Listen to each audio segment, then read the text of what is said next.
ये ये आप क्या कर रहे हैं मिस्टर एलिस? इस प्रकार जमीन पर लेटकर आप क्या कर रहे थे?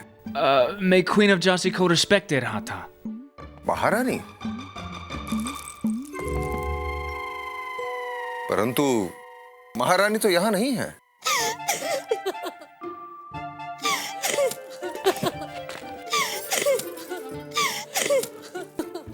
बहुत विचित्र है आप। अब तक तो सुना था कि आप फिरंगियों को किस प्रकार अपने सामने झुकाती है।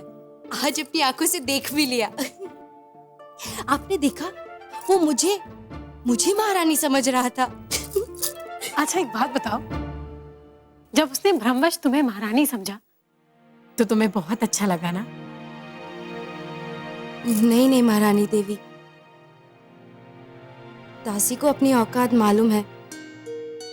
वो मैं नहीं, इसमें तुम्हारा कोई दोष नहीं,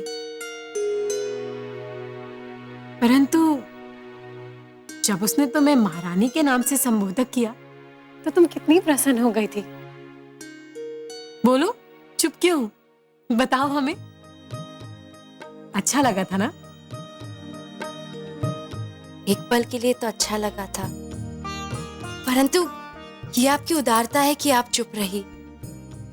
हमारे लिए तो गर्व की बात है कि आप अपनी प्रजा को इतना आदर, सम्मान और प्रेम करती है। हमारे दृष्टि में तो आप पूरे हिंदुस्तान की महारानी है।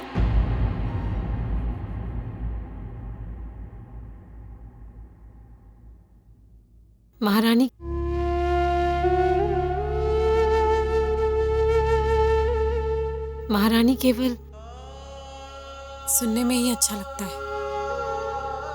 कितने लोगों की आशाएं जुड़ी रहती हैं इस शब्द से। उनके दायित्वों को पूरा करना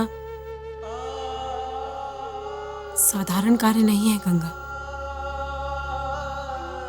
ये हर किसी के बस की बात नहीं। सोचो ना, एक आम स्त्री के संतान हो ना हो, किसे परवाह, परंतु यदि महारानी संतानहीन हो जाए तो पूरी प्रजा अधीर हो जाती है। आज पूरी झांसी को उसकी महारानी से एक उत्तराधिकारी की आस है, परंतु हम नहीं महारानी देवी, ईश्वर पर भरोसा रखिए, स्वयं पर विश्वास, सब ठीक हो जाएगा। यदि शीघ्र ही झांसी को उत्तराधिकारी नहीं मिला तो वो यहाँ भी वही करेंगे जो सतारा और संबलपुर में किया है।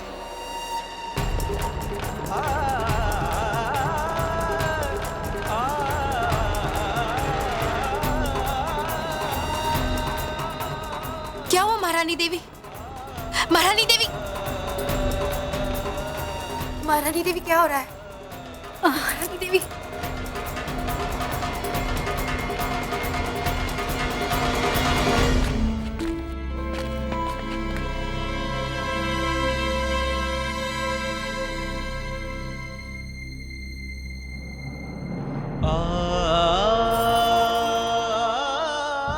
क्या हुआ महारानी देवी? आप ठीक है? हाँ, बस थोड़ा चक्कर सा आ गया था। तुम्हारा इतना साहस, हमें रोकने की कोशिश की तुमने? जानते हो कौन है हम? हीराबाई नाम है हमारा।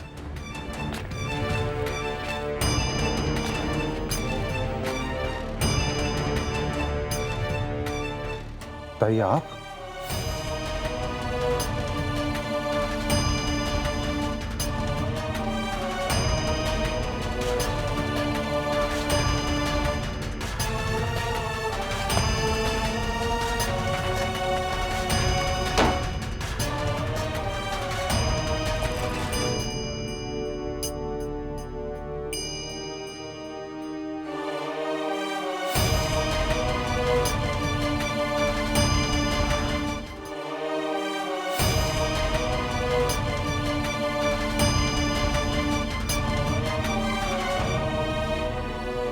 हम बर्बाद हो गए, अब लुट गए गंगाधर। हमसे हमारा संबलपुर छीन लिया गया। उन दूर अंग्रेजों ने हमारे साथ ठीक नहीं किया। हम जानते हैं ताई। आइए, स्थान कर लीजिए।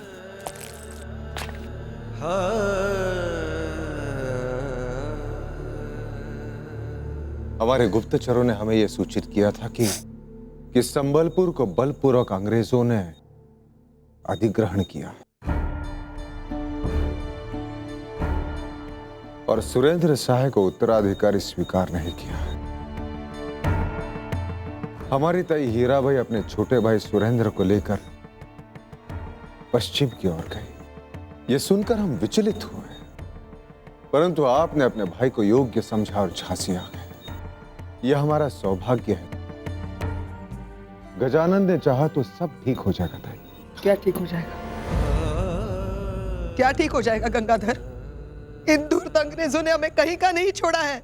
संबलपुर हमसे छीन लिया है। हमने कभी अंग्रेजों की दास्तां स्वीकार नहीं की। तुम्हारे पूर्वज बुद्धिमान थे, उन्होंने तो पहले से ही अंग्रेजों के साथ संधि कर ली थी। ये आप क्या कह रहे हैं ताई? उन्होंने दत्तक पुत्र की मान्यता पहले ही मनवा ली थी। हुई ना बुद्धिमानी की बात।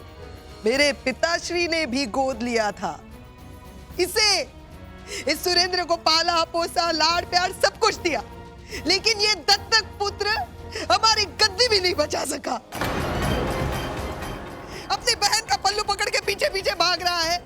ताई नहीं गंगाधर, इन अंग्रेजों का कोई भरोसा नहीं है, ये किसी के नहीं है। दत्तक पुत्र की मान्यता मनवाने से कुछ नहीं होगा। ये सब कुछ हड़प लेते हैं, जैसे हमारा सब कुछ छीन लिया। न रहने का ठिकाना है, न खाने पीने की व्यवस्था, कुछ नहीं है हमारे पास। ताई आप चिंता क्यों करते हैं? आपका ये भाई जीवित है ना ताई। आप हमारी मुंह बोली बहन है तो क्या हुआ, प्रत्येक वर्ष रक्षाबंधन के दिन आपकी राखी अवश्य आती थी। अब अपने भाई को अपना धर्म निभाने दीजिए। आज से यह महल आपका है।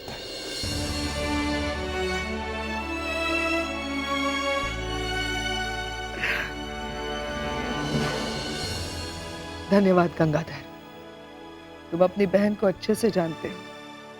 मैं जो भी बोलूं मुंह पे बोलूं। झांसी भी सुरक्षित नहीं है गंगाधर। बाहर चर्चा है कि तुम्हारी अभी तक कोई संतान नहीं है। जरा सोचो गंगाधर, तुम्हारे बाद झांसी का क्या होगा? मैंने कहा ना, ये अंग्रेज कुछ बताकर नहीं करते हैं।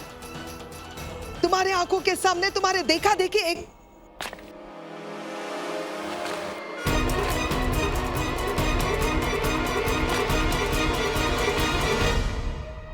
आओ लक्ष्मी, आओ।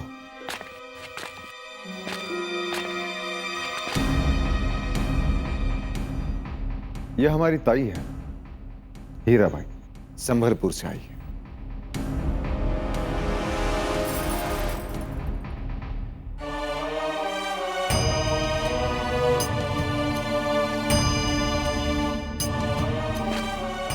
सुरेंद्र, शगुन के मोहरे दो।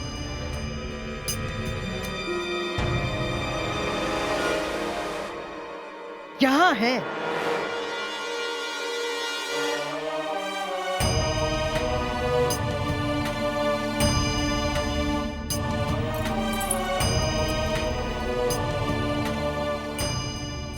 मुंह दिखाई का शगुन। भगवान तुम्हें हर बुरी नजर से बचाए रखे। हमारी बहू तो बहुत सुंदर है गंगाधर, लेकिन ये क्या बहू, हमसे मिलने के लिए अकेली आई हो? झांसी का उत्तराधिकारी तुम्हारे गोद में नहीं है।